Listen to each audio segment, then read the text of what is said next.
வணக்கம் அன்பர்களே, வாங்க நாம இன்னைக்கு காரசாரமான மசாலா பூரி எப்படி செய்கிறதுன்னு பார்க்கலாம். இதை நாம் குழந்தைங்களுக்கு செஞ்சு கொடுக்கலாம். அவங்க பள்ளியிலேருந்து வீட்டுக்கு வரும்போது நாம் அவங்களுக்கு இதை கொடுத்தாக்கா அவங்க அதை விரும்பி சாப்பிடுவாங்க. இது மழைக்காலங்களிலும் நாம் இதை செஞ்சு சாப்பிடலாம்.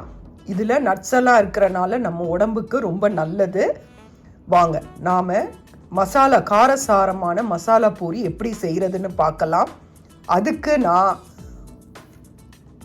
1 கப் அளவு பச்சை வேர்க்கடலை எடுத்திருக்கேன், 3 டேபிள் ஸ்பூன் கடலைப்பருப்பு எடுத்திருக்கேன், 3 டேபிள் ஸ்பூன் உளுத்தம்பருப்பு எடுத்திருக்கேன், 1 கப் பொட்டுக்கடலை எடுத்திருக்கேன், நல்ல ஒரு முழு பூண்டு எடுத்திருக்கேன், அப்புறம் இந்த ஒரு 2 எடுத்திருக்கேன். நீங்கள் இந்த அளவுக்கு எடுத்துக்கோங்க. அது எக்ஸ்ட்ரா இருந்ததுன்னு நான் எடுத்திருக்கேன். 4 சிகப்பு மிளகாய், காஞ்ச வரமிளகாய் எடுத்திருக்கேன். அப்புறம் நீங்கள் ஒரு 2 பச்சை மிளகாவும் எடுத்துக்கோங்க. அதையும் நல்ல நீல வாக்கில் கட் பண்ணிக்கோங்க. அதுக்கப்புறம் பெருங்காயம் பவுடரும் சேர்த்துக்கோங்க.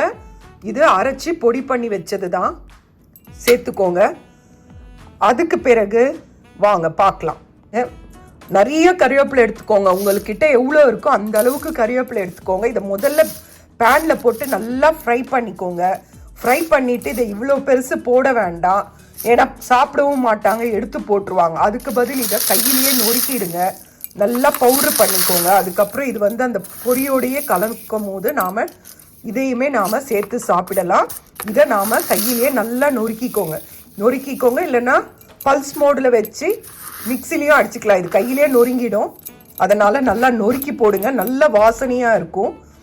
முழுசாக போட்டிங்கன்னா பசங்க எடுத்து போட்டுருவாங்க, பெரியவங்களும் ஒரு சிலர் எடுத்து போட்டுருவாங்க. கறிவேப்பிலை உடம்புக்கு நல்லது. அதனால் நீங்கள் எந்தெந்த பொருளெல்லாம் அதை சேர்க்க முடியுமோ அதை இந்த மாதிரி பொடி பண்ணி சேர்த்திங்கன்னா பசங்க தூக்கி எறிய மாட்டாங்க. இதில் நிறைய சத்துக்கள் இருக்குது. நான் நல்லா இதை கையாலேயே நொறுக்கிட்டேன். கறிவேப்பிலையில் அதிகமான சத்துக்கள் இருக்குது. இது நமக்கு முடி வளர்கிறதுக்கும், கருன்னு முடி வளர்கிறதுக்கு, முடி இல்லாமல் இருக்குது, கொட்டுது, இந்த மாதிரி பிரச்சனை இருக்கவங்களுக்கெல்லாம் கறிவேப்பிலை சேர்த்துக்கலாம். நான் 300 கிராம் அளவுள்ள பொரி எடுத்திருக்கேன். வாங்க இப்போ நாம் இதை என்ன பண்ணலான்னு பார்க்கலாம். பூண்டை மிக்சியில் நல்லா இந்த மேல் தோலை உரிச்சிட்டு தோலோடையே என்ன பண்ணுங்கன்னா மிக்சியில் நல்லா ஒரு பல்ஸ் மோடில் அதை அரைச்சி எடுத்துக்கோங்க. நான் இதை அரைச்சி கொண்டு வந்துடுறேன். இதில் ஒரு 2 டீஸ்பூன் எண்ணெய் எடுத்துக்கோங்க. 2ன்றது 3 கூட எடுத்துக்கோங்க, ஏன்னா இந்த பொருளெல்லாம் வறுபடணும். அதனால் ஆயில் விட்டுக்கோங்க. எவ்வளோ பொரி எடுத்துக்கிறீங்களோ அதுக்கேற்ற மாதிரி நீங்கள் எண்ணெய் விட்டுக்கோங்க. இந்த எண்ணெய் காஞ்சதும் நான் மிளகா கிள்ளி போட்டுட்டு ஒவ்வொரு பொருளையாக நான் இதில் ஆட் பண்ணி வறுக்க போகிறேன். உங்களுக்கு அதே சமயம் நான் நிறைய எடுத்திருக்கேன் நட்ஸ் எல்லாம், நீங்கள் அதில் உங்களுக்கு தேவையான அளவு எடுத்துக்கோங்க. ஏன்னா உங்ககிட்ட இருக்க பொரியோட அளவு பார்த்து நீங்கள் எவ்வளோ எடுக்கணுமோ அந்த அளவுக்கு எடுத்துக்கோங்க. இப்போ பாருங்கள், நான் கொஞ்சம் கடுகு போட்டிருக்கேன், காஞ்ச மிளகாவும் பச்சை மிளகாவும் போட்டிருக்கேன். பச்சை மிளகா நமக்கு வெடிக்கும், அதனால் பச்சை மிளகா போடும்போது தட்டு போட்டு மூடிக்கோங்க. இப்போ நாம் வச்சிருக்க ஒவ்வொரு பொருளாக இதில் சேர்க்கலாம். நான் இப்போ இதில் கடலைப்பருப்பு, அது கொஞ்சம் பொரிஞ்ச உடனே உளுத்தம்பருப்பு சேர்க்க போகிறேன். இதில் நான் கடலைப்பருப்பு சேர்த்துட்டேன், ஏன்னா உளுத்தம்பருப்பு சீக்கிரம் வறுபட்டுடும். கடலைப்பருப்பு கொஞ்சம் நேரம் ஆறனால கொஞ்சம் இது ஒரு மாதிரி ஆனதும் இது கூட நாம் உளுத்தம்பருப்பை சேர்த்துடலாம், இல்லைனா உளுந்து ரொம்பவுமே செவப்பாயிடும். இந்த ஸ்டேஜில் நான் உளுத்தம்பருப்பை இதில் ஆட் பண்ணுறேன். இப்போ நான் உளுத்தம்பருப்பு இதில் சேர்த்துட்டேன். இது நல்லா வறுபடட்டும். வறுபட்டோன்னு நாம் வேர்க்கடலையை இதில் சேர்த்துக்கலாம்.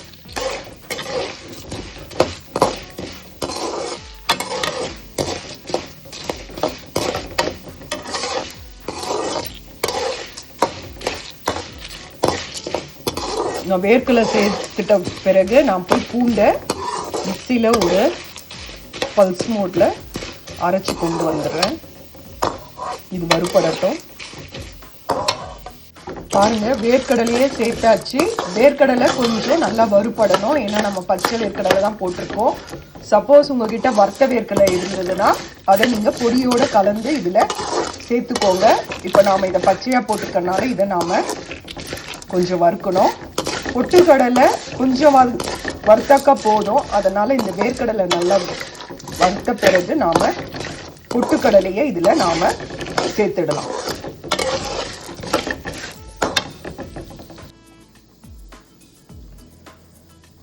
பாருங்க, வேர்க்கடலை நல்லா பொரிஞ்சாச்சு, பொட்டுக்கடலை சேர்த்தாச்சு. இதை நல்லா ஃப்ரை பண்ணிக்கோங்க.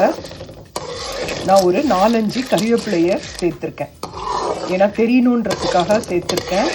பார்க்குறவங்களுக்கு தெரியணும், அது பவுடராக இருக்கனால அது மறந்துட போகிறாங்கன்றனால போட்டிருக்கேன். இப்போ நான் பூண்டை இதில் சேர்க்க போகிறேன். பாருங்கள், பூண்டை அரைச்சி இதில் சேர்த்தாச்சு. இது நல்லா ஃப்ரை பண்ணுங்க. இது நல்லா ஃப்ரை ஆனோன்னு நாம் பெருங்காயமும் கறிவேப்பிலையும் சேர்த்துக்கலாம். பூண்டை நல்லா ஃப்ரை பண்ணுங்க. நல்ல வாசனையாக ரொம்ப நல்லாயிருக்கும், டேஸ்ட்டாக ரொம்ப அருமையாக இருக்கும். இதை ஃப்ரை பண்ணிக்கோங்க. பாருங்கள், நல்லா வதக்கி விட்டுக்கோங்க. பூண்டோட ஈரத்தன்மை போகணும், ஏன்னா பூண்டில் ஈரப்பதம் இருக்கும்.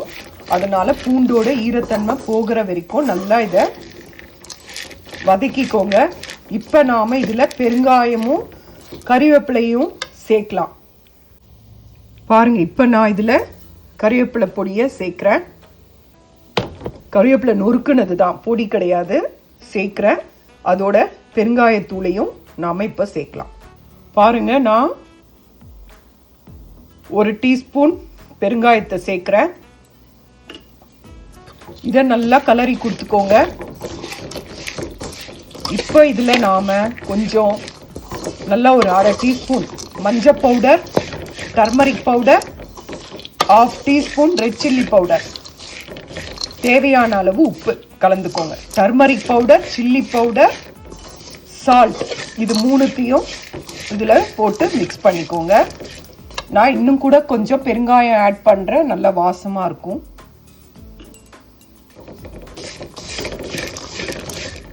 திரும்பியும் சொல்கிறேங்க, பூண்டோட ஈரப்பதம் போகணும், அப்போ தான் அது உங்களுக்கு நல்லாயிருக்கும்.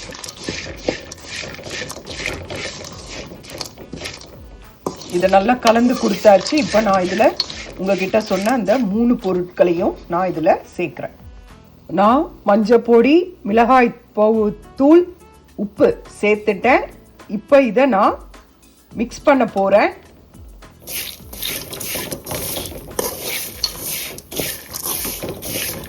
இதை நல்லா கலந்து விட்டுக்கோங்க. இப்போ அடுப்பை நல்ல மிதமான தீயில வச்சுட்டு நாம வச்சிருக்க பொரியை நாம இதில் சேர்க்கலாம்.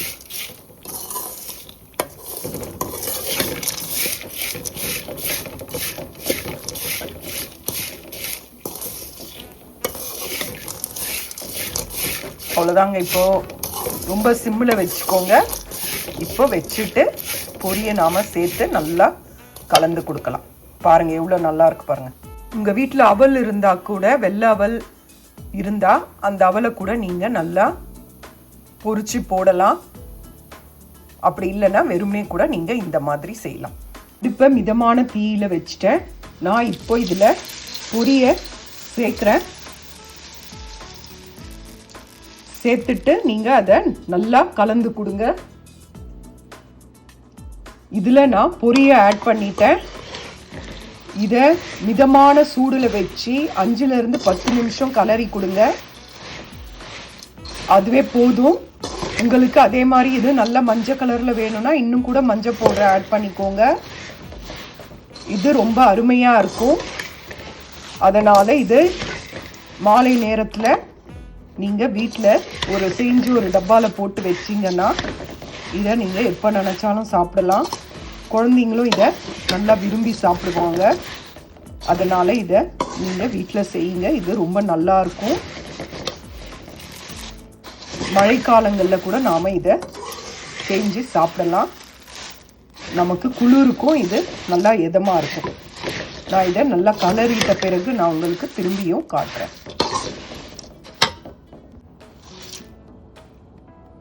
மசாலா பொரிக்கடலை ரெடி ஆயிடுச்சு. இவ்வளோதாங்க. செஞ்சு பாருங்க. கண்டிப்பாக உங்கள் எல்லாருக்குமே இது ரொம்ப பிடிக்கும். இதை செஞ்சு பாருங்க. இது ஒரு 10 நிமிஷம் அடுப்பில் இருந்து நல்லா கலரி கொடுத்துட்டு அதுக்கப்புறம் இதை ஒரு பெரிய அகலமான பாத்திரத்தில் போட்டு நல்லா குலுக்கிக்கோங்க. அப்போ தான் அது எல்லாம் மிக்ஸ்டு ஆகும். அதுக்கப்புறம் இதை ஒரு எவர் சில்வர் டப்பாவோ இல்லை பிளாஸ்டிக் டப்பாவிலே போட்டு மூடி வச்சுடுங்க. ஆறின பிறகு கொட்டி மூடி வைங்க, இல்லைன்னா நமுத்து போயிடும். அப்படியே சூடோடு போட்டு மூடி வைக்காதீங்க. மசாலா பொரிக்கடலை ரெடி.